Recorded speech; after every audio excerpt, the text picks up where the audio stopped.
kan lára yín tó milẹ̀. ó ṣe bẹ́ẹ̀ láti tẹ́yìn náà dẹ̀ tají rété. tẹ̀sí tẹ̀ sójú ẹ wá gbọ́wọ́ ọjọ́ gẹ́gẹ́. Ẹ. síbi méjì tẹ́ ẹ ti ń gbọ́. ẹ wá mi ti aṣọ lọ. So Radio ni. So Radio náà. gàbá díẹ̀. gbé sọ̀lù ẹ. So Radio Dàtàwùlù.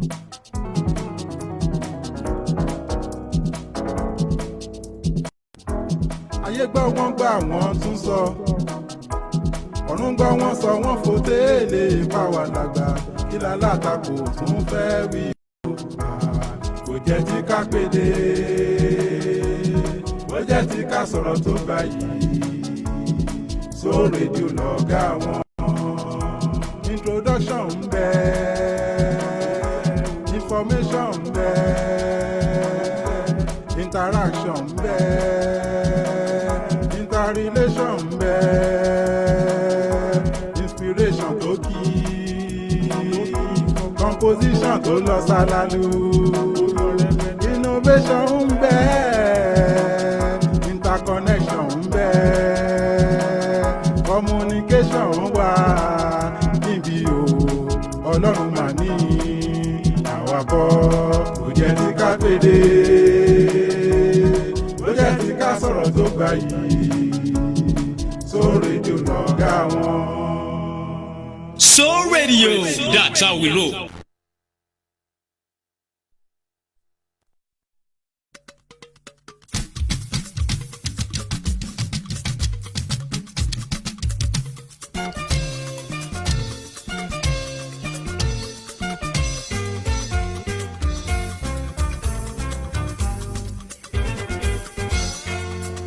Jésù wo ni òun ké sí gangan? Jésù wo ni òun ké sí gangan? Jésù wo ni òun ké sí gangan? Jésù wo ni òun ké sí gangan? Ṣé Jésù Kristi tàbí Jésù mìíràn? Torí ọ̀pọ̀ Jésù ló ti wà káàkiri. Jésù wo ni òun ké sí gangan?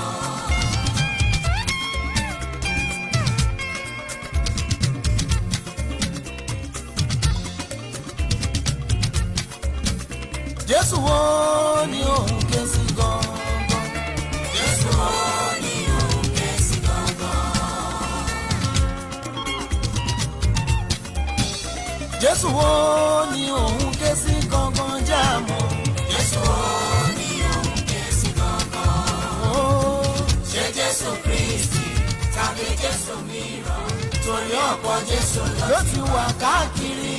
Jésù wo ni òun ké sí gangan?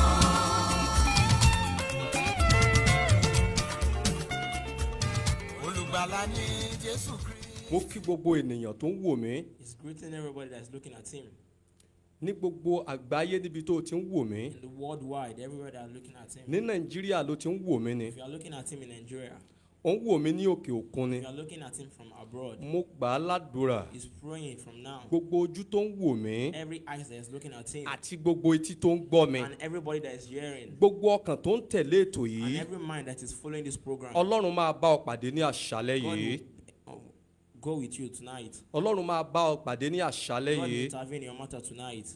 níbikíbi tó o wà Anywhere you are, o ò bá jẹ́ kristẹni if you're a Christian, o ò bá jẹ́ if mùsùlùmí you're a Muslim, tó bá jẹ́ wípé o wà ní ayé if you are on earth tí ẹ̀mí rẹ ṣì wà and you still have life, máa ju ọwọ́ rẹ sí ọba àwọn you ọba have níbi to tó lift wà your hand to the glorious God kó o máa dúpẹ́ lọ́wọ́ rẹ̀ and be giving glory to his fún name oore tó ti ṣe fún for ọ everything he has done. láti ìbẹ̀rẹ̀ ọdún yìí wá From the beginning of this year, àwọn ẹgbẹ́ rẹ wà ní ọgbà ẹ̀wọ̀n your mate are in prison, àwọn ẹgbẹ́ rẹ wà ní mọ́ṣúárì your mate are in mortuary. ọba tí ò jẹ́ kọjọ́ èní kó bá ọ ní God that doesn't mọ́ṣúárì allow this today to be in mortuary for you. èní ní ọjọ́ kẹwàá Today is the 5th day oṣù kẹwàá on the 10th month, 2021 2021.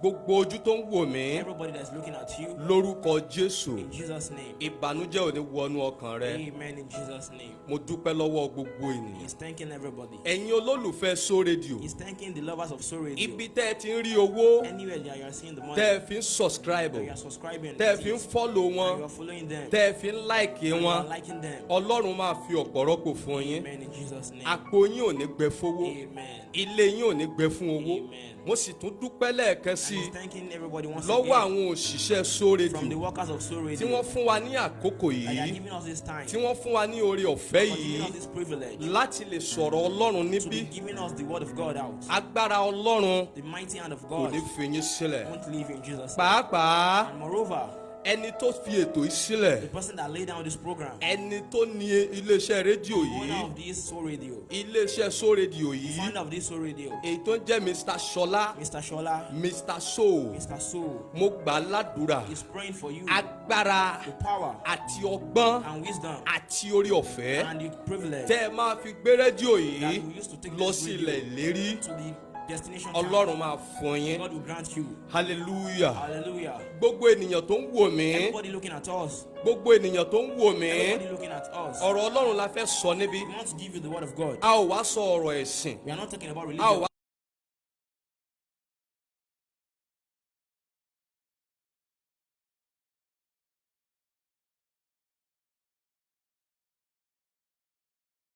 The mighty fún God. Ọlọ́run. God.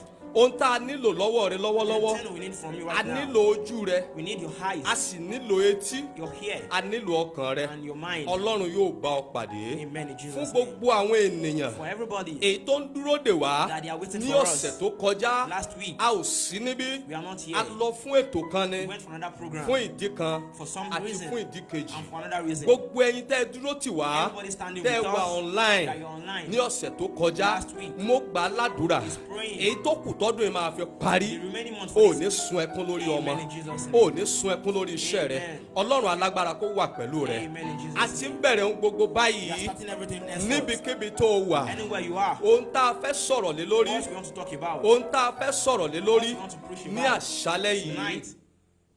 Ohun tá a fẹ́ sọ̀rọ̀ lé lórí What we want to talk ní about àṣálẹ́ yìí. tonight. Ó ní àkíyèsára. Take heed. Ó ní àkíyèsára. Take heed. Kí ni ohun tá a ń pè ní What àkíyèsára? are we calling heed? Ohun tá a ń pè ní What we àkíyèsára. are calling heed. Ohun tó bá sọ fún ọ Anything they told you gẹ́gẹ́ bí ìkìlọ̀, as an advice or warning, gẹ́gẹ́ bí ìkìlọ̀ as a warning tàbí ìbáwí, or something, o ní láti wà ní you àkíyèsára. have to be in heed and Ohun accept tó o it. bá ti gbọ́, Anything you hear àbó ohun tó o bá ti kà, or something you àbó read, ohun tó bá sọ fún or ọ, something he o told you, ní láti wà ní you àkíyèsára. have to accept it and be in Ohun tá a warning. wá bá wa sọ ní That is what àṣálẹ́ we want to ìdílé. tell you tonight. Hallelujah. Hallelujah. Ọmọ ìgbàlàkè hallelujah. Hallelujah. Gẹ́gẹ́ bí a ti ń sọ lọ, As we are saying, à ń sọ̀rọ̀ lórí we are àkíyèsára. talking about taking heed. Níbo ni àkòrí wa ti fẹ́ jáde? Where is the preaching coming from? Orí ìwé wo ni àkòrí wa ti From jáde? which verse and from which A book? rí àkòrí wa We are seeing the nínú title ìwé and topic Matthew. from the book of Matthew. Matthew chapter 24 Matthew 24, verse 3 to 5. 3 to 5. Ibi tá a ti mú àkòrí wa That is lélẹ́yìí. where we derive À ń the sọ̀rọ̀ topic. nípa We are àkíyèsára. talking about À ń sọ̀rọ̀ heed. nípa We are talking àkíyèsára. about heed. Ẹ bá wa sí ìwé Matthew. Let us open the book of Matthew. Matthew 23. Matthew 23. Matthew chapter 23. Matthew 23. Bẹ̀rẹ̀ láti ẹsẹ̀ ìkíní From the first títí dé ẹsẹ̀ ìkẹrin. to the fourth. Ní ìgbà náà ni Jésù wí fún ìjọ ènìyàn àti àwọn ọmọ ẹ̀yìn rẹ̀ àti àwọn ọmọ ẹ̀yìn rẹ̀, àwọn akọ̀wé pẹ̀lú àwọn Farisí àwọn akọ̀wé pẹ̀lú Farisí. jókòó ní ipò Mósè. Wọ́n jókòó ní ipò Mósè. Nítorí náà Nítorí náà, ohunkóhun gbogbo tí wọ́n bá wí pé ohunkóhun tí wọ́n bá sọ fún pé kẹ́ ẹ kíyèsí, máa kíyèsí wọn ẹ máa kíyèsára. kí ẹ sì máa ṣe wọn. Hallelujah. Hallelujah. À ń sọ̀rọ̀ nípa àkíyèsí. We are talking about taking heed. À ń sọ̀rọ̀ nípa We are àkíyèsára. talking about heed. À ń sọ̀rọ̀ nípa We àkíyèsára. are talking about heed. Ohun tí Mósè sọ fún wọn That is lélẹ̀. what Moses told them. Jésù sọ fún wọn. Jesus told them. Ó sọ fún wọn wípé He told them that ohunkóhun tí àwọn tó wà nípò Mósè, Anybody in the position of Moses. gbogbo àwọn tó wà ní ipò Mósè, Everybody in position of Moses. lórí àga Mósè, In this Moses. ohun tó bá sọ fún yín, Anything they told you. ohun tó bá ní kẹ́ ẹ ṣe, Anything they ask you to kẹ́ ẹ do. sì ṣe You wọ́n. have to do that. À ń sọ̀rọ̀ nípa He's talking àkíyèsára. about taking heed. Ohun tó o bá ti gbọ́, Anything you àbò hear. ohun tó o bá ti ń ṣe, Anything you're doing. ó gbọ́dọ̀ wà ní You have àkíyèsára. to be in close proximity. Hallelujah. Hallelujah. Hallelujah. Hallelujah. Ẹ bá mi lọ sínú ìwé Matthew. The book of Matthew. Matthew chapter 24. Matthew 24 Bẹ̀rẹ̀ láti ẹsẹ̀ ìkẹta from 3 títí dé ẹsẹ̀ ìkẹrin. to fall. ìwọ olùgbọ́ mi, People that are hearing, ìwọ tó ń wò mí, the viewers, à ń sọ̀rọ̀ nípa we are àkíyèsára. talking about Eid. Báwo lo ṣe fẹ́ wà ní How are you àkíyèsára? going to be in the Eid? Ẹ bá mi position? lọ sínú ìwé The Matthew. book of Matthew. Ẹ bá mi lọ sínú ìwé Matthew. The book of Matthew. Orí 20:4. In the book of Matthew chapter 24. Matthew 24. Start reading from verse 3 From verse 3 to 5. Five. Ẹ sọ̀rọ̀ mà. Yóò sì ti jókòó lórí òkè Ólífì. Jésù jókòó lórí òkè Ólífì. Àwọn ọmọ ẹ̀yìn rẹ̀ sì tọ̀ wá ní ìkọ̀kọ̀. Àwọn ọmọ ẹ̀yìn rẹ̀ tọ̀ wá ní ìkọ̀kọ̀ wípé Sọ fún wa sọ fún wa nígbà wo ni nǹkan wọ̀nyí yóò ṣẹ? ní ìgbà wo ni nǹkan wọ̀nyí yóò ṣẹlẹ̀, Kí ni yóò ṣe àmì wíwá rẹ̀? kí ni yóò sì ṣe àmì wíwá rẹ̀ Àti ti òpin ayé? àti ti òpin ayé. Jésù sì dáhùn. Hallelujah. Hallelujah. Ohun tí ẹsẹ̀ kẹta yẹn sọ fún èmi àti ẹ. That is what the theory is saying. Nígbà tí àwọn ọmọ ẹ̀yìn Jésù jókòó, When Jesus' disciples were wọ́n sitting lọ down, béèrè lọ́wọ́ they Jésù went to go and ask Jesus. wípé nígbà tí òpin ayé bá dé, And when the end of earth is nígbà coming, tí bíbọ̀ Jésù bá dé, the coming of Jesus Christ kí is ni coming, yóò ṣe àwọn àmì wíwá rẹ̀ what are the identifying things àbí we are ti going to àmì òpin ayé? use? Or the mark we are going to Ohun use tí to know? àwọn ọmọ ẹ̀yìn Jésù ń béèrè That's lọ́wọ́ what the Jésù disciples lélẹ́yìí. are asking him. Ìwọ olùgbọ́ mi, The audience, ìwọ tó ń wò mí, the viewers, à ń sọ̀rọ̀ nípa we are àkíyèsára. talking about Eid. Ẹ sọ̀rọ̀ ẹsẹ̀ kẹrin yẹn kí ni Jésù fi dá àwọn ọmọ ẹ̀yìn ẹ̀ lóhùn. Jésù dá wọn lóhùn. Ó sì wí fún wọn pé Ó wí fún wọn pé kíyèsí ara ẹ kíyèsára. kí ẹnikẹ́ni kó má bà tàn yín jẹ. Hallelujah. Hallelujah. Ohun tí Jésù fi dá àwọn ọmọ ẹ̀yìn ẹ̀ lóhùn. Like Jesus gave to them. Ó ní kí gbogbo ènìyàn. He said, everybody, Ó ní ìwọ tó ń wò mí. that you are looking, Ó ní kó wà ní àkíyèsára. to be in Eid. Nítorí òpin ayé ti dé. Because the end of earth is Nítorí coming. ìgbà ìkẹyìn ti dé. Because the end of earth Owó is coming. ìkẹyìn ti dé. The end of everything is Jésù coming. sọ fún èmi àti ẹ. Jesus told me and you. Ó ní ká wà ní àkíyèsára. To be in Eid. Ìwọ olùgbọ́ mi. The audience, Ta ló fẹ́ wà ní àkíyèsára what are you fún? going to be in Eid for? Ta ló fẹ́ wà ní What are àkíyèsára you fún? going to be in Eid for? Ẹ lọ sí ẹsẹ̀ karùn-ún. Five. Àwọn tó fẹ́ wà ní àkíyèsára fún. We are going to, Ó máa gbọ́. we are going to listen to them. Ẹ sọ̀rọ̀. Nítorí Nítorí ọ̀pọ̀lọpọ̀ yóò wá ní orúkọ mi pé ọ̀pọ̀lọpọ̀ ni yóò wá lórúkọ mi pé èmi ni Kristi. èmi ni Kristi. Wọ́n sì tàn ọ̀pọ̀lọpọ̀ jẹ. Hallelujah. Hallelujah. Ibi tá ń lọ That leléyìí. is where we are going. Ibi tá ń lọ la dé That is yìí. where we are going. Bàbá màmá. Father and mother, Ìwọ olùgbọ́ mi. and people hearing us, Ta ló fẹ́ ṣàkíyèsára what are you fún? going to be in Eid for? Jésù sọ wípé Jesus told us that. ọ̀pọ̀ ni yóò dìde Everybody will stand ní orúkọ mi by his name láti fi tan àwọn àyànfẹ́ jẹ. deceive people. Ẹni àkọ́kọ́ tó yẹ kó wà ní àkíyèsára fún First person you have to be in Eid for. ní ìkẹyìn ayé tá a wà yìí, End of life that we are ní here now. bíbọ̀ Jésù tá a wà The yìí, coming of Christ. ó we are ní here àwọn now. ìránṣẹ́ Ọlọ́run, Those are the prophets of ó God. ní àwọn tó ń porúkọ Jésù, People calling God's ó name. ní àwọn tó ń pe orúkọ Jésù, Calling Jesus Christ. àwọn tó ń fi orúkọ Jésù bójú, People that they are using Jesus ṣùgbọ́n wọ́n Christ to ṣe deceive us. burúkú ní ìkọ̀kọ̀. But they are doing bad thing Àwọn underneath. tó fẹ́ wà ní àkíyèsára fún lélẹ́yìí, nítorí Bíbélì sọ wípé ìdájọ́ yóò bẹ̀rẹ̀ The judgment will start láti inú pẹpẹ. from the altar. Ẹni àkọ́kọ́ tó fẹ́ wà ní ìṣọ́ra fún, tó fẹ́ wà ní àkíyèsára You fún, have to be in Eid. àwọn ní ìránṣẹ́ Ọlọ́run, Those are the prophets of God. àwọn ní ìránṣẹ́ The Ọlọ́run, prophet of God. nítorí a ti wà ní òpin ayé, Because you are in the end of the a life. ti wà ní ìrọ̀lẹ́ ayé, bíbọ̀ Jésù ti súnmọ́ etílé, àwọn ọmọ ẹ̀yìn Jésù Jesus' disciples. wọ́n béèrè lọ́wọ́ Jésù They are asking him wípé that. kí ni yóò ṣe àmì wíwá rẹ̀ What is the thing that àti makes ti you to òpin identify ayé. it? Ẹ wà ní àkíyèsára You have to be in Eid fún àwọn ìránṣẹ́ Ọlọ́run. for the disciple of God. Ẹ wà ní You àkíyèsára have to be in Eid fún àwọn ìránṣẹ́ for the Ọlọ́run. prophet of God. Ẹ bá mi lọ sínú ìwé Matthew, Book of Matthew. Matthew orí keje, Matthew. Matthew chapter 7 Matthew 7 verse 15. verse 15. Ẹ máa kíyèsí àwọn èké wòlíì Ẹ máa kíyèsí àwọn èké wòlíì You have to be careful. tí ó tọ̀ yín wá àgùntàn bí àgùntàn, ṣùgbọ́n apanijẹ apanijẹ ìkòkò. ní inú wọn. Hallelujah. Hallelujah. Àwọn tó ń porúkọ Jésù, Calling God's name. àwọn tó ń fi pẹpẹ lélẹ̀, People bringing àwọn altar tó ń down. dá chọ́ọ̀chì sílẹ̀, People laying church down. ọ̀pọ̀lọpọ̀ babaláwo, Some of the herbalists. ọ̀pọ̀lọpọ̀ oníṣègùn Some of the native doctors. ló ti padà sínú iṣẹ́ ìránṣẹ́ They are Ọlọ́run, going to the Christ work. ṣùgbọ́n orúkọ Sátánì But they are using devil's òun name. ni wọ́n gbé dání, They are using his ṣùgbọ́n name. orúkọ Jésù But Jesus' name. òun ni wọ́n gbé síwájú. They put it in front. Ìwọ bàbá, ìwọ màmá, Fathers and mothers. ìwọ tó ń gbọ́ mi lọ́wọ́lọ́wọ́, ta ló fẹ́ wà ní àkíyèsára fún? Bíbélì ń sọ fún èmi àti ẹ wípé ọ̀pọ̀lọpọ̀ ìránṣẹ́ Ọlọ́run ló máa dìde People are going to stand. Man láti are going to stand tọ̀ ọ̀pọ̀lọpọ̀ jẹ. to deceive people. Ìwọ tó ń gbọ́ mi, You that you are listening. o nílò àti wà ní àkíyèsára. To be in Eid. o nílò àti wà ní You àkíyèsára have to be careful. fún àwọn ìránṣẹ́ Ọlọ́run, The prophet of God. fún àwọn ìránṣẹ́ The Ọlọ́run, man of God. fún àwọn For the prọfẹ̀tì, prophet of God. fún àwọn wòlíì, From the prophet fún of àwọn God. evangelist, For the evangelist. fún àwọn olùṣọ́ àgùntàn, From the prophet and man of gbogbo God. àwọn tó ń pera wọn ní ìránṣẹ́ Ọlọ́run, Everybody that are calling themselves the man of ṣùgbọ́n ní abẹ́ pẹpẹ God. wọn, Under the altar. ṣùgbọ́n ní abẹ́ súùtù wọn, Under their suit. òrùka ló wà níbẹ̀, There's ring there. àfọ̀ṣẹ ń bẹ ní abẹ́ pẹpẹ wọn. Every hidden thing is there. Kó ṣọ́ra fún wọn. You have to be aware. Ohun tí Jésù sọ fún èmi àti That's the ẹlẹ́lẹ́yìí, word Jesus Christ is ó ní telling ká us. ṣọ́ra fún You wọn. have to be weird. Ó ní ká ṣọ́ra fún You wọn. have to be weird. Ó ní ká ṣọ́ra fún You wọn. have to be weird. Hallelujah. Hallelujah. Ọmọ ìgbàlàkè hallelujah. Hallelujah.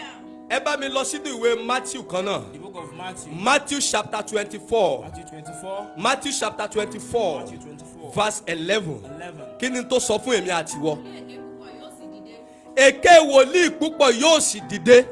Wọn ó sì tàn ọ̀pọ̀lọpọ̀ jẹ. Wọn yóò sì tàn ọ̀pọ̀lọpọ̀ jẹ. Hallelujah. Hallelujah. Tẹ́ ẹ bá wo àgbáyé káàkiri. If you take a look at the world, Tẹ́ ẹ bá wo Nàìjíríà. look at Nigeria, Tó o bá wo orí ìjọ tó o wà. if you look at the church, Tó o bá wo gbogbo àgbáyé. look at everywhere. Wàá rí i pé oríṣiríṣi wòlíì ti dìde. there's different kind of prophet. Àwọn wòlíì tán lo agbára òkùnkùn. The prophet using the dark Àwọn magic. wòlíì tán lo òrùka. The one using the Àwọn ring. wòlíì tán wà nú ẹgbẹ́ awo. The one in the group. Ṣùgbọ́n wọ́n ń tan ọ̀pọ̀lọpọ̀ They jẹ. are deceiving a lot of people. Ọ̀pọ̀lọpọ̀ àwọn ọmọ ìjọ. Every member of the church, Ọ̀pọ̀lọpọ̀ ènìyàn. everybody, Wọ́n ti sọ àwọn ìránṣẹ́ Ọlọ́run di they Ọlọ́run. have turned the man of God to Wọ́n ò God. tiẹ̀ sí Ọlọ́run They are mọ́. no more serving God. Wọ́n ò tiẹ̀ gbọ́rọ̀ Ọlọ́run They are no mọ́. more hearing the word of God. Ọ̀pọ̀lọpọ̀ obìnrin mìíràn A lot of women, kò tiẹ̀ pé ọkọ rẹ̀ ní dádì they mọ́. are not calling the husband Kò daddy tiẹ̀ gbọ́ anymore. ọkọ rẹ̀ ní bàbá They are mọ́. not calling the husband Àwọn father. ìránṣẹ́ Ọlọ́run They are calling the man of èyí God. tán lu agbára The òkùnkùn. one using the dark Èyí magic. tán ti fi agbára òkùnkùn. The one using dark Tán ti magic. fi pe ọkàn wọn wá sínú agbo.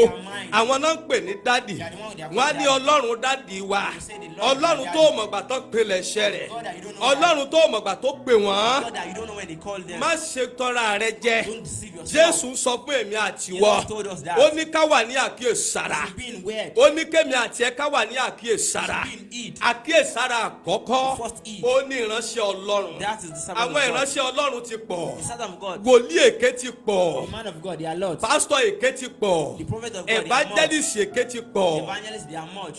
Ìwọ olùgbọ́ mi. People hearing us. Ìwọ tó ń wò mí. You listening. Níbi tó ti ń wò mí Anywhere you are lọ́wọ́lọ́wọ́. right now. Ohun tí mo ń bá ọ sọ ní àkókò yìí. He's telling us Ó right ní now. wípé kó wà ní You àkíyèsára. have to be in heed.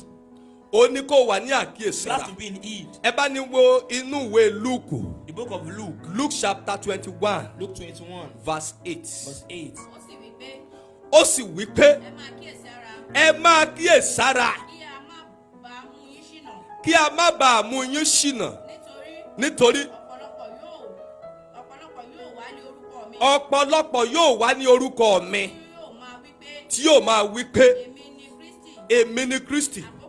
Àkókò ìgbà náà sì kù sí dẹ́dẹ́. Àkókò náà ti kù sí dẹ̀dẹ̀ ó ti dé báyìí. Tọ̀ wọ́n lẹ́yìn. Hallelujah. Hallelujah. Ohun tí ẹsẹ̀ Bíbélì yẹn sọ fún wa. What the passage is telling us. Ó ní ọ̀pọ̀lọpọ̀ wòlíì ni yóò A dìde lot of prophets will stand láti fi tan àwọn àyànfẹ́, to deceive every member, láti fi gbé àwọn àyànfẹ́ ṣubú. to fall everybody. Ó ní ẹ má ṣe tẹ̀lé wọn. Say don't follow their Ṣùgbọ́n ohun procedure. tó ń ṣe àwọn ọmọ ìjọ, But what is taking every member? ohun tó ń ṣe ọ̀pọ̀lọpọ̀ ọmọ Everything ìjọ, that is doing every member. ohun tó ń ṣe ọ̀pọ̀lọpọ̀ ènìyàn, Everything that is doing us right wọ́n now. ti sọ ìṣòro wọn di Ọlọ́run. They have turned their problem to God. Wọ́n ti sọ ìṣòro wọn di They Ọlọ́run. have turned their problem to God. Ìṣòro ti jẹ́ ká bọ́ sọ́wọ́ Sátánì. Their problem have led them to stay in Ìṣòro ti devil's jẹ́ ká hand. bọ́ sọ́wọ́ wòlíì Their ìkà. problem have lead them to Ìṣòro the ti bad jẹ́ ká bọ́ sọ́wọ́ àwọn wòlíì place. ìkà. Their problem have misled them. Ìwọ olùgbọ́ mi, You audience. Bíbélì ń sọ fún ọ The Bible wípé is letting us to know that. ìwé Lúùkù yẹn ń sọ fún ọ The book of wípé Luke is letting us to know that. ìwé Luke chapter 21 yẹn sọ fún ọ The book of wípé Luke chapter 21. ẹsẹ̀ kẹjọ yẹn sọ fún ọ In wípé that passage is letting má us ṣe know that. tẹ̀lé wọn. Don't follow them. Atannijẹ ni wọ́n. They are deceiving us. Atannijẹ ni wọ́n. They are deceivers. Apààyàn ni wọ́n. They are murderers.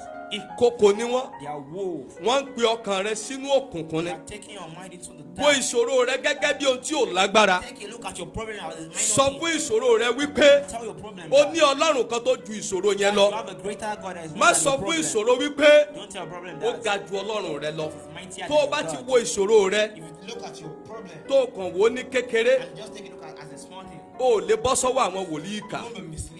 Ohun tí Jésù ń sọ fún ọ That is what God is telling wípé us. kó o wà ní àkíyèsára You fún, have to be weird. and o ò be lè bọ́ deep, sọ́wọ́ wọn. so you won't won't go to them. o ò lè bọ́ sọ́wọ́ You wọn. won't go to them. ìwọ olùgbọ́ mi, The audience, ìwọ olùgbọ́ mi, people listening, mò ń ké sí ọ ní àkókò he's yìí. telling us right now. àkókò òpin ayé la wà. We are in the end of world. àkókò òpin ayé la wà. At the point at the end of the world. oríṣiríṣi ìkòkò ló ti wà We have níta. different kind of wolves. oríṣiríṣi ìránṣẹ́ àgùntàn. We have different kind of èyí prophets. tó ń pera rẹ̀ ní ìránṣẹ́ ọlọ́run One calling us the man of tó God. jẹ́ gbàgbára sátánì ló ń lò. And they are using the devil's wọ́n ti power. wà níta. They are out. jésù ń sọ fún ọ wípé Jesus is telling us wà that. ní àkíyèsára. You have to be in it. jésù ń sọ fún èmi àti ẹ He wípé has told us that. ká wà ní àkíyèsára Be in it. nítorí wípé Because wọ́n ti ń tan ọ̀pọ̀lọpọ̀ They jẹ. are deceiving us.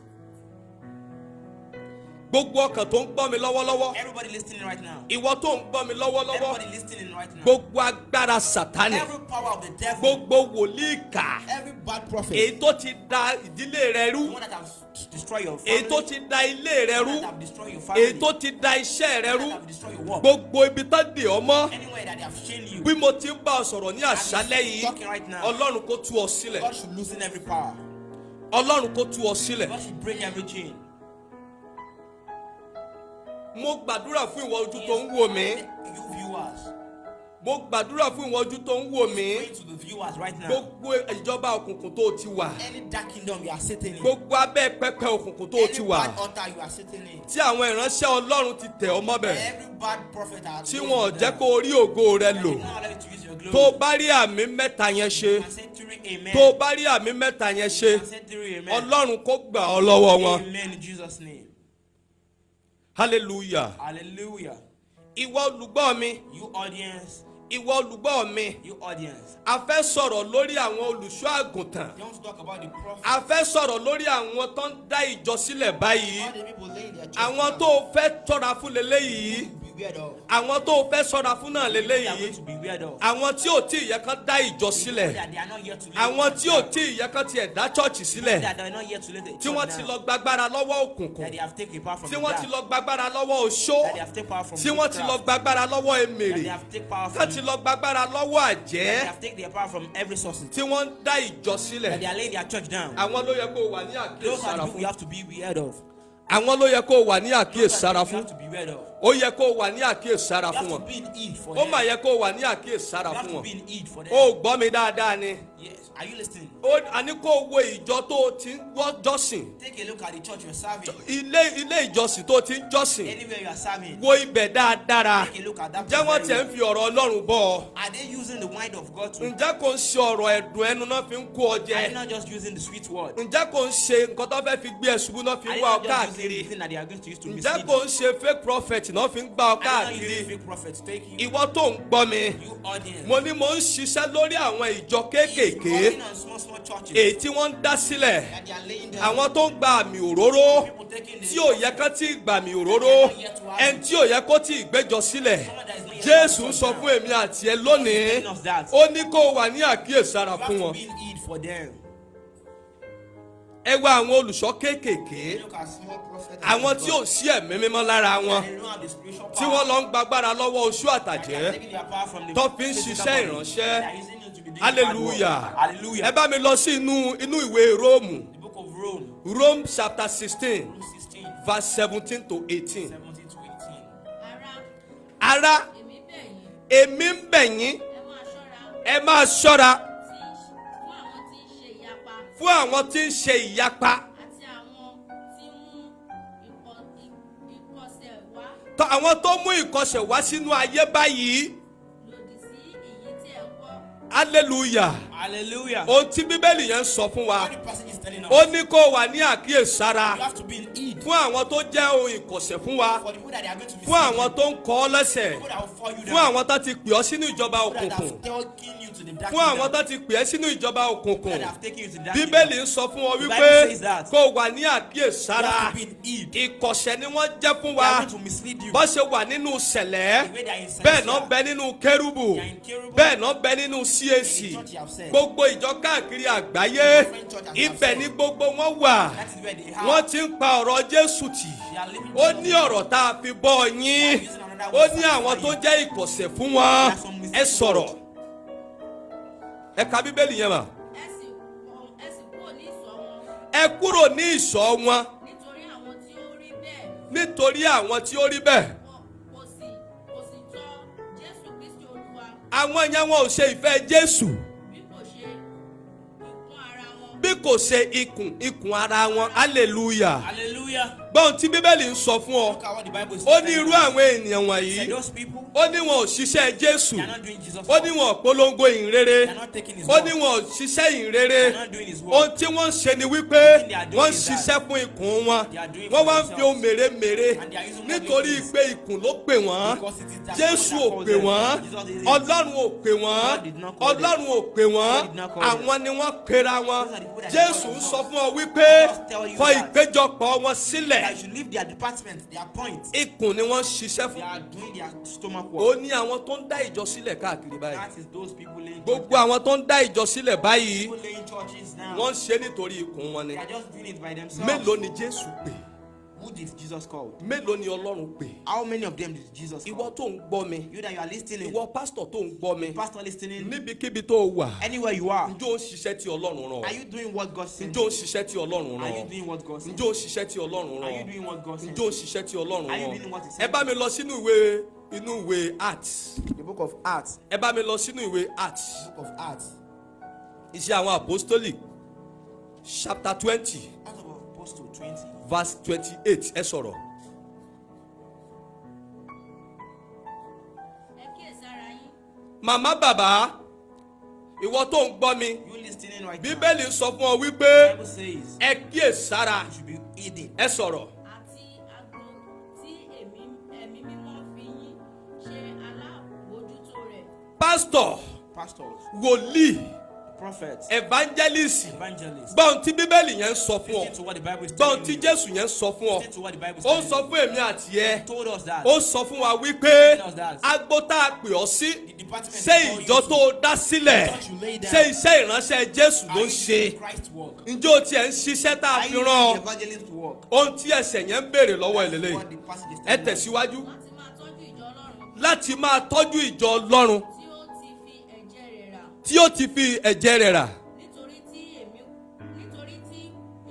mọ̀ pé nítorí tí èmi mọ̀ pé lẹ́yìn lílọ mi lẹ́yìn lílọ Jésù ìkòkò búburú yóò wà láàrin ìkòkò burúkú yóò wọ àárín yín ní àìnídìí. ní àìnídìí hallelujah Hallelujah. ohun tí ẹsẹ̀ yẹn ń sọ fún èmi àti ẹ That is what the passage is Jésù telling ń us. sọ fún àwọn ọmọ ẹ̀yìn rẹ̀ Jesus is telling his ó ń sọ disciples, fún ìwọ tó ń dá ìjọ telling sílẹ̀ people that laid church ó ń sọ down, fún ìwọ olùṣọ́ àgùntàn telling the man of God and ó ń ṣe prophet fún ìwọ wòlíì and the prophet. tó ń ṣiṣẹ́ ìránṣẹ́ They are doing the man of ó God ní work. lẹ́yìn ìgbà tí n bá lọ After you are ó gone, ní àwọn ìkòkò The wolves, apanijẹ that kill wọn the yóò man, wọ àárín yín they will come to your midst. àwọn wòlíì ìkà the bad prophets, àwọn pásítọ̀ ìkà The bad pastors, àwọn wòlíì èké the bad prophets, àwọn wòlíì ìkòkò the bad wolves, wọ́n ti wọ àárín wa they are in your midst. wọ́n ti wọnú ìjọ They are in our midst. wọ́n ń wá ẹni tó fẹ́ pani They are looking for who to kill. wọ́n ń wá ẹni tó fẹ́ pani They are looking for who to kill. wà ní àkíyèsára You have to be in Eid. wà ní You àkíyèsára have to be in Eid. wà ní àkíyèsára Be in Eid. wà ní àkíyèsára Be in Eid. ohun tí Bíbélì yẹn sọ fún wa That is what the lélẹ̀ passage is telling us. ẹ bá mi lọ sínú ìwé Máàkù The book of Mark. Mark chapter 13 Mark 13. chapter 22 to 23 kí ló sọ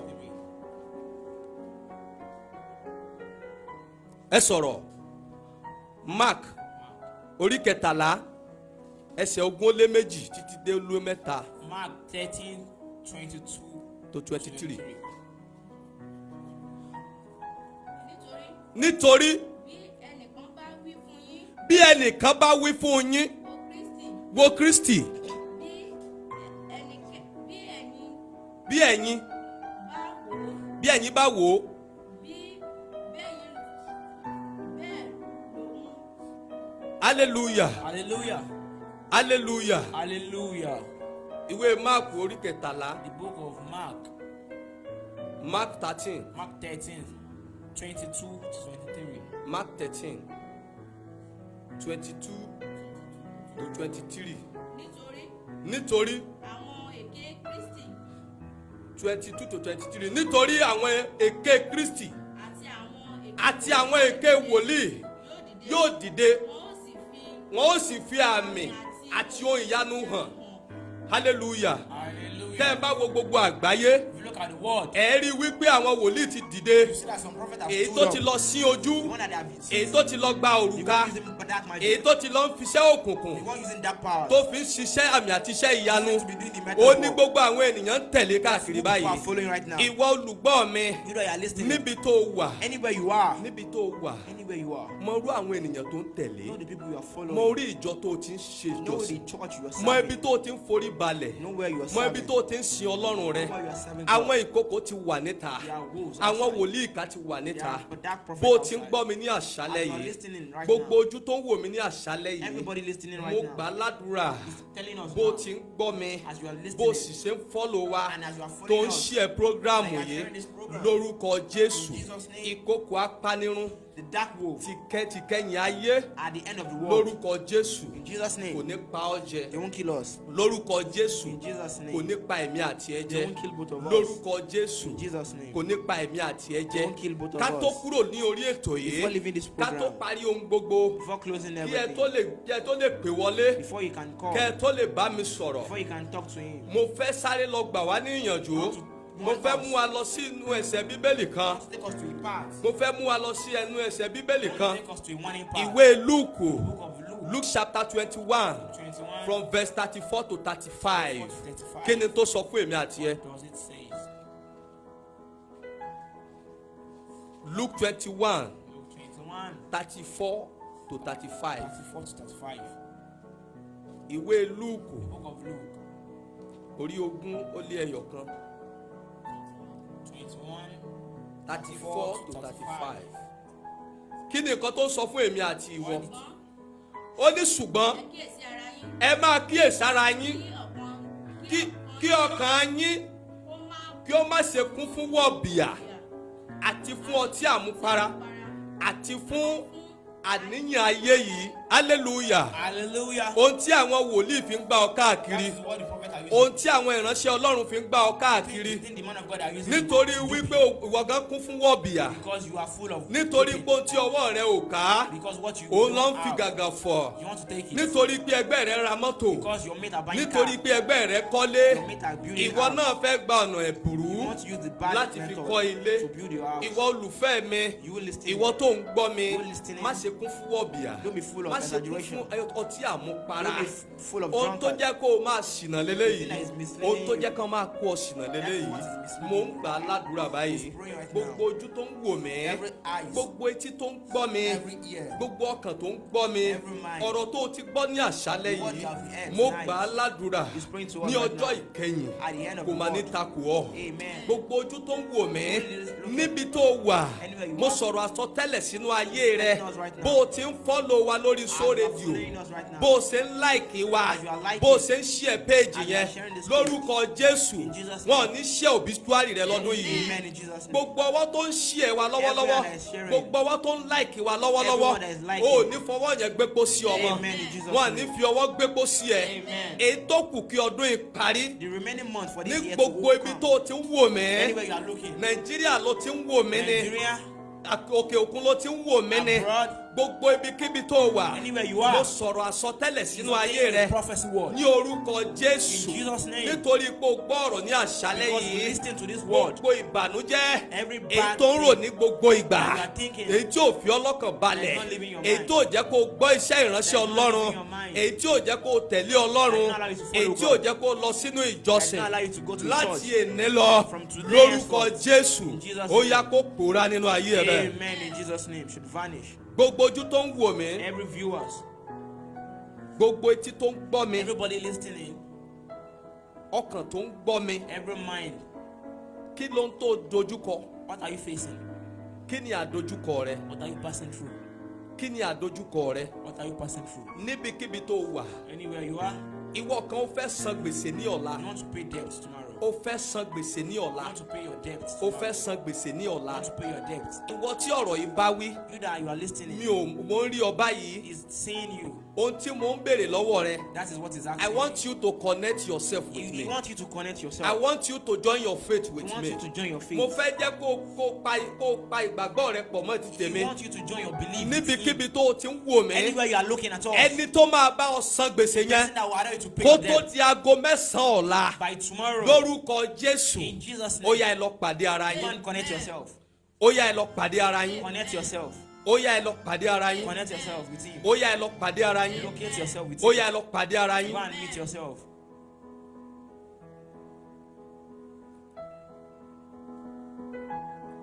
Gbọ́ mi dáadáa. Listen to him. Mo ń gbọ́ ohùn kan He's hearing a voice. níbikíbi tó wà. Anywhere you are. Ìwọ tó nílò ọmọ You that you need child. tó o bá ti ní oyún, If you're pregnant, oyún yẹn máa ń bàjẹ́ ní gbogbo ìgbà. pregnancy get terminated. Ohun tí ẹ̀mí mi máa ń sọ fún mi. That is what the Spirit of God is telling Ó ní you. nítorí pé o gba Jésù ní Olúwa àti Because you Olùgbàlà. accept God as your Lord, Christ and Savior. Nítorí pé o gba Jésù ní Olúwa àti Because you Olùgbàlà. accept God. Ní àṣálẹ́ yìí, Tonight, ó ní oṣù tó pọ̀. next month, Ọjọ́ kẹwàá oṣù kẹwàá lélẹ́yìí. next month, Ó ní kí n sọ fún ẹ kó o kọ déètì yìí ní so that sílẹ̀. you should write today's date Ó down. ní kó o kọ déètì yìí ní Write sílẹ̀. today's date down. Pé ní 2022 2022, October 10. October 10:10. Ọjọ́ kẹwàá oṣù kẹwàá. October 10:10. Ìwọ tóyún máa ń bàjẹ́ lára ẹ̀ See that yẹn. your pregnancy get terminated. Ó ní ní ìwòye ọdún tó ń bọ̀. Said next year. Ní ìgbà tá a bá máa ṣe ètò Now yìí, when they are going to do this program, ó ní ìwọ àti ọmọ rẹ you and your child, lè fẹ́ wọjọ wo prógrámù they are yìí. going to see this program. Tó bá jẹ́ pé tiẹ̀ ni, If it is yours, mo fẹ́ jẹ́ kó o kílèmù àdúrà you yẹn. to claim the prayer Kó o point. sàmì yẹn dáadáa. Say the amen Mo aloud. gbà á ládùúrà. He's praying. Gbogbo àrùn tó ń ba oyún jẹ́. Every intestine that is destroying your pregnancy. Gbogbo àrùn tó ń ba oyún rẹ Every jẹ́. intestine that is destroying your pregnancy. Tó ń ba oyún ayọ̀ rẹ jẹ́. Is destroying your Tó ń pregnancy. ba oyún ọmọ rẹ That jẹ́. is destroying your pregnancy. Láti èní lọ, From today ó yá henceforth. kó di òkú bẹ́ẹ̀. Amen in Jesus' name.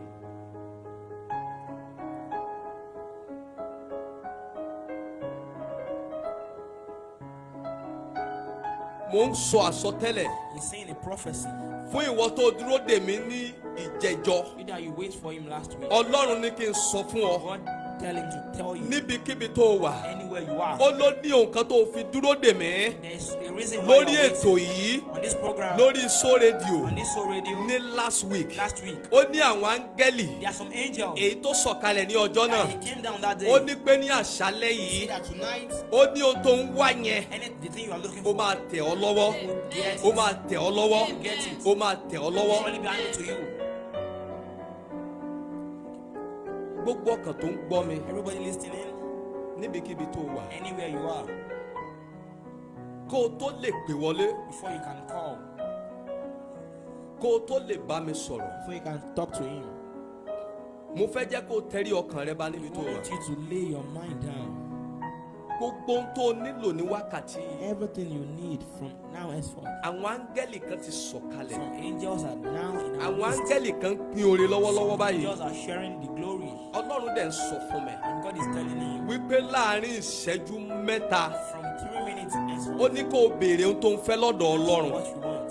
kí n tó kọ̀nẹ́ẹ̀tì padà sórí Before ètò you can yìí. connect with the life. Béèrè ohun tó o fẹ́ lọ́wọ́ Ask Ọlọ́run what you want. kí n tó súre fún ọ, Before you can kí pray. n tó kúrò lórí ètò yìí. Before you can leave this Ohun program. tó ń wá gangan yẹn, Thing you were looking for, Ọlọ́run sọ fún mi wípé God tell ó you, máa tẹ̀ ọ́ lọ́wọ́. you get it. Ó yá gba àdúrà yẹn Now have this fún prayer ìṣẹ́jú mẹ́ta for 3 minutes. nígbà tí màá tún padà sórí ètò. Before you can come back.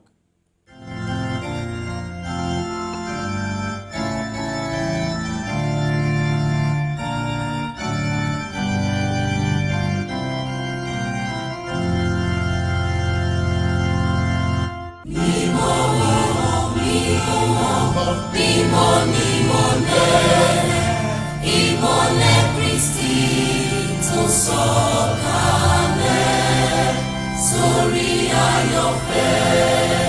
Mímọ́ nímọ́lẹ̀, ìmọ́lẹ̀ Kristi tó sọ̀kalẹ̀ sórí ayọ̀fẹ́. Gbogbo àwọn tó gbà ìmọ́lẹ̀ yóò rí iye àìnípẹ̀kun. Gbogbo àwọn tó gbà ìmọ́lẹ̀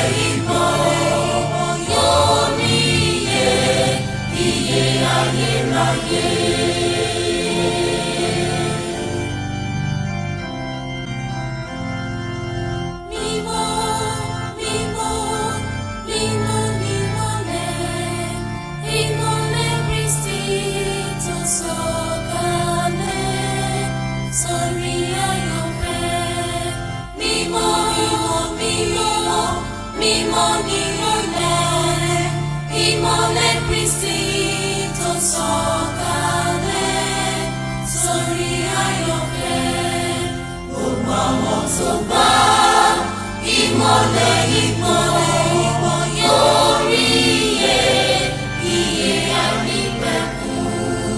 Gbogbo àwọn tó bá ìmọ́lẹ̀ yóò rí iye ayérayé.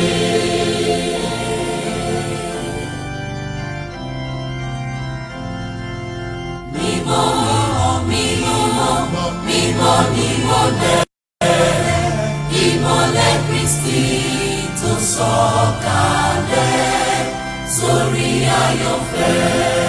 Mímọ́, mímọ́, mímọ́ nímọ́lẹ̀, ìmọ́lẹ̀ Kristi tó sọ̀kalẹ̀ sórí àyànfẹ́.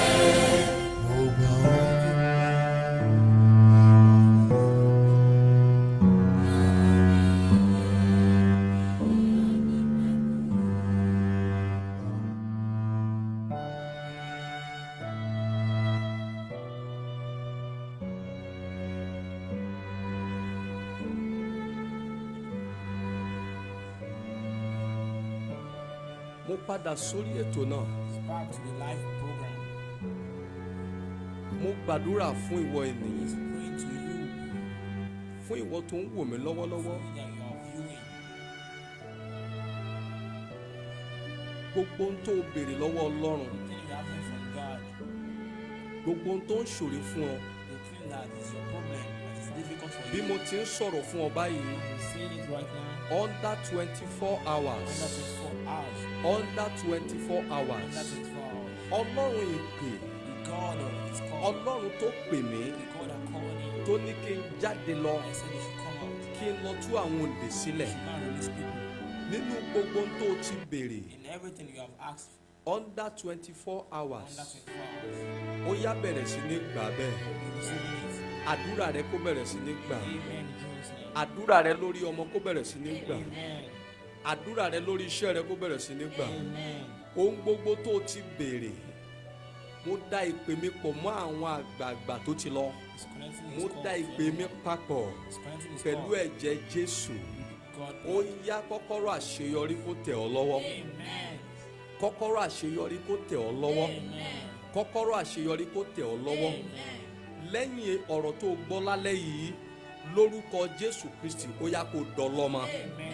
Iṣẹ́ rẹ tó ti dòkú, iṣẹ́ rẹ tó ti dòkú, Job that is dead. iṣẹ́ rẹ tó ti dòkú, Job that is dead. ó yá kó máa gba ẹ̀mí yè. Ìjọ rẹ tó ti dòkú, Church that is dead. ó yá kó máa gba ẹ̀mí yè. Let it redeem. Ó ti dára fún ọ, It shall be well with you. ó ti dára fún ọ. Amen. Fún ìwọ tó o bá fẹ́ pè mí, For you that you want to call, fún ìwọ tó o bá fẹ́ jẹ́ kí n bá ọ kí n gbàdúrà fún ọ, that you need prayer, àbí pé o fẹ́ dá sétò or yìí, you want to intervene in this program, àwọn nọ́mbà tó o fẹ́ pè sí these are the leléyìí, number you will call. àwọn nọ́mbà tó o fẹ́ pè sí These are the leléyìí, number you will call. 080 080 080 080 84 84 52 52 83 83 86. 86. Lẹ́ẹ̀kan sí Once more, 080 080 84 84 52 52 83 83 86. 86. Nọ́mbà kejì leléyìí, Second number èyí tó tún lè pè wá sí, that you can call, èyí tó bá ti lè pè wọlé nínú rẹ̀, anyone that you can call, 081 081 081 081 389 389 087 087 32. 32. Lẹ́ẹ̀kan sí Once more, 081 081 389 389 087 087 32. 32. Fún ìwọ tó o bá fẹ́ ká gbàdúrà fún ọ You that you need prayer. àbó ní ohun tó o fẹ́ Or you béèrè need anything that you want to o ask. lè pè live and You direct can call live and o sì direct. lè pè lórí WhatsApp And you wa can call on our WhatsApp number. bó o ti ń gbọ́ mi láṣálẹ́ As you yìí are listening now. ní Nàìjíríà ló ti ń gbọ́ mi ní From Nigeria, òkè òkun ló ti ń gbọ́ mi ní abroad, gbogbo ìṣòro tó dojúkọ any problem you are facing, láti èní lọ henceforth from ò ní today. rí wọn mọ́ Amen. mo ní ò ní rí wọn mọ́ Amen. ìwọ pásítọ̀ You pastor tó ń wò mí yẹn that you are looking at tí it, gbogbo ẹ ti dojúrú everything is Ọlọ́run ní kí n confused. sọ fún ọ God telling ó you ní to kó o má ṣe sọ ìrètí nù that don't lose your hope. ó ní kó o má ṣe sọ ìrètí Don't nù lose your hope. ó ní kó o má ṣe sọ ìrètí nù nítorí òun ti ṣetán Because he is ready láti dá ọ lóhùn to answer you. òun ti ṣetán He's ready láti dá ọ lóhùn to answer you. mo sì gbà á ládùúrà And he's praying. gbogbo ìjọ rẹ tó ti dòkú Your problem. Ọlọ́run kò gbé sókè. Amen. Mo ń retí ìpè yín, He's expecting our call. mo ń retí ìpè rẹ He's expecting your call. fún àwọn tí ó wà ní online People online, gbogbo àwọn tó ti sẹ́ndì mẹ́sẹ̀gì sí wa people that have sent their message. Oyèkẹ́mi Adéyọmí Àbáyọ̀mí Israel Oyèkẹ́mi Àbáyọ̀mí Israel. mo ti rí àtẹ̀jíṣẹ́ rẹ You have seen your message. lórúkọ Jésù àdúrà rẹ máa gbà Amen. bẹ́ẹ̀ ni mo rí Àdìó Lawrence Adio Lawrence. MC Talkative MC Talkative. àdúrà yín máa gbà Amen. ojú òní tì yín gbogbo àdáwọ́lé yín lọ́dún yìí ó máa yọrí sí rere àmọ́ tún rí ènìyàn tó ń pè ní sanitaria Akínọlá Sanitarian Akinlola. Olúwa rántí mi Olúwarántí. bó o ti ń ṣí ẹ bó o ṣe ń join wa You are sharing and you are lórúkọ joining us. Jésù wọn ò ní ṣe òbítúárì rẹ lọ́dún yìí Amen. mo rí Mr. Joel Alani Joel Alani. Joel Alani Joel Alani. ó ní ká kú iṣẹ́ takuntakun lórúkọ Jésù ọwọ́ Ọlọ́run kó bà lé ọ Amen. bẹ́ẹ̀ náà ni mo tún rí Adéwálé Adéṣínà Adéwálé Adéṣínà. mo gbà á ládùúrà Praying. níbi tó o ti ń rí owó tó o ti ń subscribe lóbẹ̀rẹ̀ ní gbẹ lórúkọ Jésù bákan náà mo rí Ayọ̀ọ́lá Ajíbọ́lá Ayọ̀ọ́lá Ajíbọ́lá níbikíbi tó o wà níbikíbi tó o wà under 24 hours ó yá kó o gba lẹ́tà ayọ̀ mo rí Francis Ọkọ̀ Francis Oko. Francis Ọkọ̀ Francis Oko. I saw you. Saw you. God will bless you. Amen. God will bless you. God will honour you. Bákan náà mo tún rí Lucky Gold. Lucky Gold. Lucky Gold. Níbikíbi tó o ti ń wò mí. Anywhere you are looking. Lucky Gold. see gold. Wherever you are watching me, Wherever you are watching the us. hand of God will rest upon your life. Amen. The hand of God will rest upon your life. Gbogbo ẹ̀yin tẹ́ tẹ àtẹ̀jíṣẹ́ yìí. People that sent their Gbogbo ẹ̀yin message. tẹ́ join wa lórí Soul Radio. You that you join us on Soul Mo Radio. gbà á ládùúrà praying to nínú us. àwọn tó fẹ́ sun ẹkún lọ́dún yìí Among people that will nínú weep àwọn tó fẹ́ this fẹ́ year. kún parí ìrìn àjò People wọn that lọ́dún will weep yìí this year. lórúkọ Jésù In Jesus' name. ò ní sí nínú wọn Amen. ò ní sí nínú wọn Amen. ó lè pè wá sórí ẹ̀rọ ìbánisọ̀rọ̀ You tá a can pè fún call ọ us to this number. tó o bá fẹ́ jẹ́ ká gbàdúrà fún ọ You want us to pray for you. tó o bá fẹ́ jẹ́ ká gbà ọ́ níyànjú You want us to advise you lórí ètò yìí in this program. kó o pè wá wọlé Call us. à ń retí ìpè yín We are expecting mo your call. dúpẹ́ lọ́wọ́ yín He's taking ẹ̀yin everyone. tẹ́ ń share programu Yeah, yìí sharing this program. ẹ̀yin tẹ́ ń follow programu Yeah, yìí sharing this program. lórúkọ Jésù Kristi Jesus' name. ìbànújẹ́ ò ní follow yín lọ́dún yìí Amen. ìbànújẹ́ ò ní tẹ̀lé yín lọ́dún yìí Amen. ìwọ tí okòwò rẹ ti bàjẹ́ ìwọ tí iṣẹ́ rẹ ti bàjẹ́ Your job is láti wákàtí ọ̀wọ̀ yìí lọ Henceforth from iṣẹ́ today. rẹ kó gbàgbára Amen. iṣẹ́ rẹ kó gbàgbára Amen. ìṣẹ̀dá rẹ kó gbàgbára táyé ṣe Amen. láàánú ń gbọ́ mi dáadáa Listen very ìwọ well. aláboyún yẹn You that are o fẹ́ bímọ lọ́la You are going to give birth gbogbo tomorrow. àkọsílẹ̀ Every written gbogbo word. àkọsílẹ̀ operation Every written operation word. níwájú rẹ In your front. ẹ̀jẹ̀ Jésù kó parẹ́ Amen. ẹ̀jẹ̀ Jésù kó parẹ́ Amen. ẹ̀jẹ̀ Jésù kó parẹ́ Amen. gbogbo ọkàn tó gbọ́ mi ní àṣálẹ̀ Everyone you are yìí listening. nítorí pé ó darapọ̀ pẹ̀lú Because ètò you join yìí us tonight. ní ọ̀sẹ̀ tó bọ̀ Next week. láti wákàtí ọ̀wọ̀ yìí lọ Next week. wọn ò ní ra pósí fún ọ Amen. wọn ò ní ra pósí fún ọ Amen. wọn ò ní ra pósí fún ọ Amen. wọn ò ní gbé ẹ sí mọ́ṣúárì Amen. àkókò yìí tá a fẹ́ ṣe programu yìí ní next week Henceforth, that we are going to do the program. kò ní bá ọ nínú sàárè Amen. kò ní bá ọ ní mọ́ṣúárì kò ní bá ọ lọ́gbà ẹ̀wọ̀n Amen. agbára Ọlọ́run kó wà pẹ̀lú rẹ Amen. agbára Ọlọ́run kó wà pẹ̀lú rẹ Amen. fún gbogbo ìwọ tó ń ṣí ẹ programu You are yìí sharing this program. fún gbogbo ìwọ tó ń tẹ̀lé programu That you are yìí following this program. ìwọ tó ń tẹ̀lé So Radio That you are following So Radio. lórúkọ Jésù Kristi Jesus' name. ògo ayé ẹ máa búyọ lọ́dún yìí ògo ayọ̀ ẹ máa búyọ lọ́dún yìí Amen. mo gbà á ládùúrà He's praying. nǹkan tó máa ṣẹlẹ̀ nínú ayé rẹ What will happen in your àánú life? tó máa ṣẹlẹ̀ nínú ayé rẹ The glory that will happen tó in your máa life. fi dá sí ètò yìí That you are going to tó intervene máa in this sọ pé o program. fẹ́ sponsor programu That you yìí want to sponsor ó this yá program. Ọlọ́run kò dá sáyé rẹ Amen. àánú tó máa rí gbà The hand of God you are going to receive. tó máa fi sponsor ètò yìí Blessing you are going to receive. láti to sponsor wákàtí this yìí program. lọ Henceforth. ó yá bẹ̀rẹ̀ sí ní gba àánú Amen. ilẹ̀kùn àánú kó máa ṣí fún ọ Amen. ilẹ̀kùn àánú kó máa ṣí fún ọ life testimony kó bẹ̀rẹ̀ sí ní ṣẹlẹ̀ life testimony kó bẹ̀rẹ̀ sí ní ṣẹlẹ̀ ètò So Radio yìí So Radio program. ó wà fún gbogbo ènìyàn For everybody. èso So Radio yìí So Radio ó wà fún gbogbo ènìyàn For everybody. gbogbo ènìyàn tó ń wò mí Everybody listening. ó jẹ́ kìrìsìtẹ́nì ni You're a Christian. ó jẹ́ mùsùlùmí ni You're a Muslim. mo gbà á ládùúrà He's praying. ìbànújẹ́ ò ní wọnú ilé rẹ ìbànújẹ́ ò ní wọnú ọkàn rẹ ìbànújẹ́ ò ní wọnú ilé rẹ ìbànújẹ́ ò ní wọnú ọkàn rẹ bó o ti ń wò mí live báyìí bó o ti ń tẹ̀lé programu yìí ikú ò ní tẹ̀lé ọlọ́dún yìí àrùn ò ní tẹ̀lé ọlọ́dún yìí àrùn ò ní tẹ̀lé ọlọ́dún yìí fún ìwọ tó wà nílùú èyìnbó You that you are in abroad. mo ń gbọ́ òun yẹn wípé o fẹ́ gba pépà ìgbélú o fẹ́ gba ìwé ìgbélú o fẹ́ gba ìwé ìgbélú gbọ́ mi dáadáa ọlọ́run kí n sọ fún ọ wípé kó o kọ déètì èní sílẹ̀ wípé kó tó di ètò tó ń bọ̀ ní ọ̀sẹ̀ tó ń bọ̀ By next week ó program. ló máa pè wọlé àti abroad ni ọlọ́run ló ń sọ fún mi ó ló fẹ́ gba pépà ìwé ìgbélú ó ló fẹ́ gba ìwé ìgbélú ó ní o fẹ́ gba ìwé ìgbélú ọlọ́run sọ fún mi wípé ó ní kó o kọ déètì èní sílẹ̀ ó ní nígbà tó bá máa di ọ̀sẹ̀ tó ń bọ̀ By next week. ó ló máa pè sórí ètò yìí ó ló máa share testimony ọlọ́run ní kí n sọ fún ọ wípé kó tó di ọjọ́ mẹ́jọ By next week. ní àkókò yìí ó ní ìwọ àti pépà rẹ lẹ́fẹ́ jọ dúró lẹ́fẹ́ jọ wo ètò yìí ó ló máa share testimony ó ní pépà ìgbélú rẹ máa tẹ̀ ọ́ lọ́wọ́ ó sì ti rí bẹ́ẹ̀ ó ti wà permanent ọlọ́run ti fòǹtẹ̀lú ìwọ tó rìsíìfù àdúrà yẹn You that you receive the prayer. kó tó di ìwòye ọ̀sẹ̀ tó ń bọ̀ By next week. pépà rẹ máa jáde kó tó di aago méjìlá ọ̀la pépà rẹ kó tẹ̀ ọ́ lọ́wọ́ pépà rẹ kó tẹ̀ ọ́ lọ́wọ́ fún ìwọ tó o ti ń gbọ́ mi You that látàárọ̀ you are listening. fún ìwọ tó o ti ń wò mí You that you are viewing. nítorí wípé Because tó o bó ṣe ń gbọ́ ètò yìí as you are listening to ohun this tó jẹ́ program, kí n wá síbí thing that makes ó you ní come wípé here, kó o fi ayé rẹ fún Jésù give your life to ó ní Christ. kó o gba Jésù Accept Christ. gba Jésù ní Olúwa àti Accept olùgbàlà Christ as your Lord ẹni and tó bá Savior. kú láìsí Jésù nínú ayé rẹ̀ ikú asán ló kú It's a vanity ikú death. asán ló kú mo ń gbà á ládùúrà mo ń sọ fún ìwọ gbogbo ènìyàn fi ọkàn rẹ bá Jésù lọ gba Jésù ní èní jẹ́ kí Jésù kó wọnú ayé rẹ gba Jésù sínú ayé rẹ níbikíbi tó o wà ó yá kó o máa gba àdúrà ẹ tẹ̀lé mi Praying this prayer. gba àdúrà ẹ tẹ̀lé mi Have this prayer with him. sọ pé ní orúkọ Jésù In Jesus' name.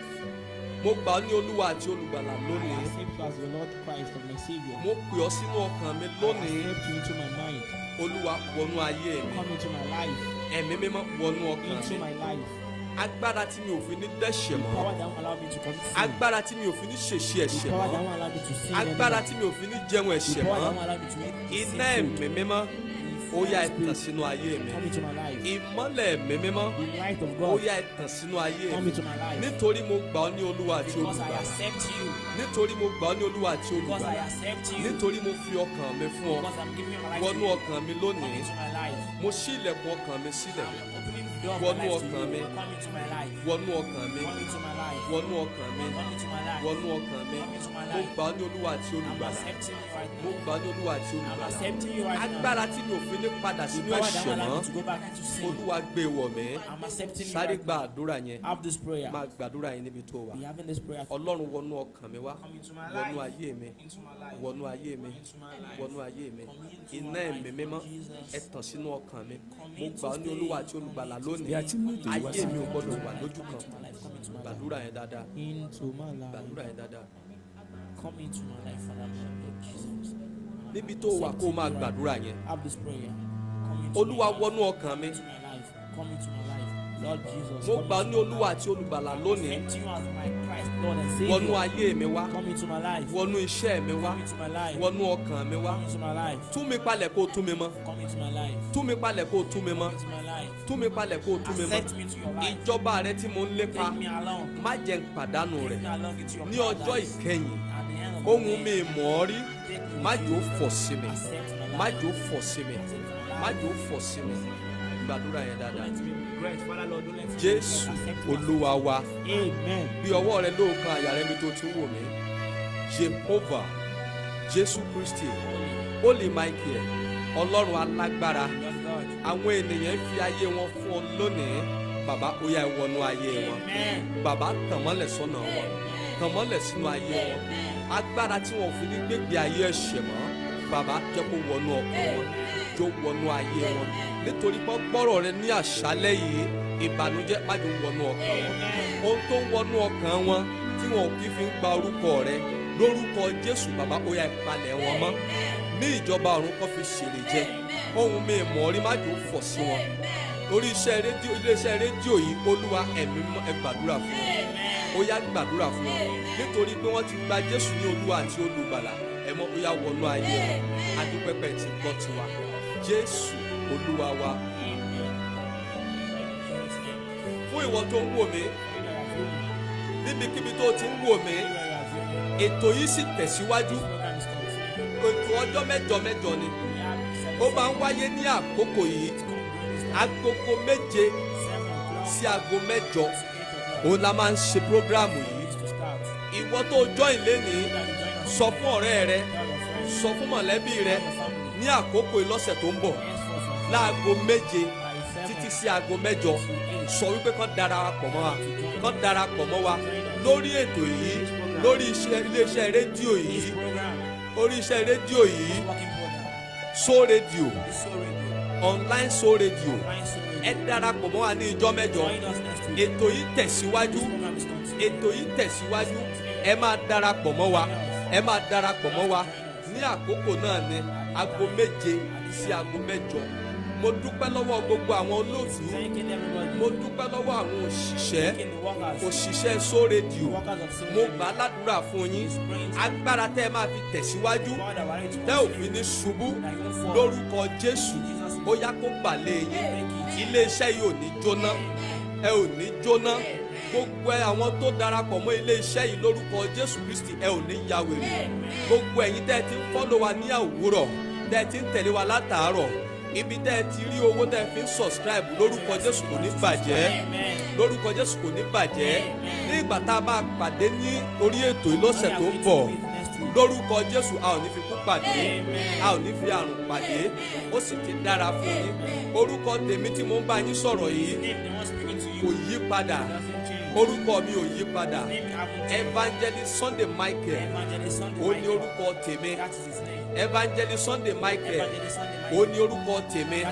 Láti orí ìjọ Jerimo Yama, Ajégúnlẹ̀, Ìdí Ìrókò, Ajégúnlẹ̀, Ìdí Ìrókò ní ìlú Ìgbókíá ní Ìdí Ìrókò ní Ogun State. Ibẹ̀ ni orí iṣẹ́ rédíò yìí wà. Ibẹ̀ ni iléeṣẹ́ rédíò yìí wà. Soul Radio ní. Fún ìwọ tó bá fẹ́ pè mí fún ìdí kan tàbí ìkejì sí orí aago mi, sí orí ẹ̀rọ ìbánisọ̀rọ̀ mi, nọ́mbà mi ni 090 32 68 0742. Lẹ́ẹ̀kan sí i tó o bá fẹ́ pè mí 090 32 68 0742. Orúkọ mi ò yí padà, ètò yìí ò yí padà. Ẹ pàdé wa lọ́sẹ̀ tó ń bọ̀, ó máa dára fún ọ, ayé rẹ ò ní bàjẹ́. Jésù Olúwa wa. Àní bẹ́ẹ̀ bá dẹ̀ ń gbádùn ẹ̀ tó ń lọ lára yín tó ń milẹ̀. Ó ṣe bẹ́ẹ̀ láti à. Tẹ́yìn náà dẹ̀ ń tají rékè. Tẹ̀ sójú Tẹ́ ẹ wá gbọ́wọ́ ọjọ́ gẹ́gẹ́. Síbi méjì tẹ́ ẹ ti ń gbọ́. Ẹ wá mi ti aṣọ lọ. Soul Radio ni. Soul Radio náà. Bí a bá díẹ̀. Gbé sóòlù ẹ. Bí a ti mú ètò yìí wá sí ìdánidúró, ẹ jẹ́ ká ṣí ìwé orin wa sí ojú ewé 791 fi ìbùkún rẹ tú wa ká, fi ayọ̀ kún ọkàn wa, kólúkúlùkù mọ̀fẹ́ rẹ, káláyọ̀ nínú oore rẹ, tù wá lára, tù wá lára. Soul Radio, that's how we roll. That's how we roll. That's how we roll. Fi ìbùkún rẹ tú wa ká, fi ayọ̀ kún ọkàn wa, olúkúlùkù mọ̀fẹ́ rẹ, káláyọ̀ nínú oore rẹ, tú wa lára, tú wa lára, láàgìjù àyíká. Ọpẹ́ àti ìyìn á fún ọ fún ìrere ayọ̀. Jẹ́ kí Jésù ìgbàlà rẹ̀ gbọ́ lọ́kàn àti ọ̀wọ́. Kí ojú rẹ̀ máa bá wa gbé títí lọ. Jẹ́ nígbà tá a bá sì dé wá láti Soul Radio, that's how we roll. That's how we roll. Kángẹ́lì gbé wa lọ sọ́run, láyọ̀ láòjẹ́ ìpè lọ. Dájúdájú a ó sì jọba pẹ̀lú Kristi títí láé.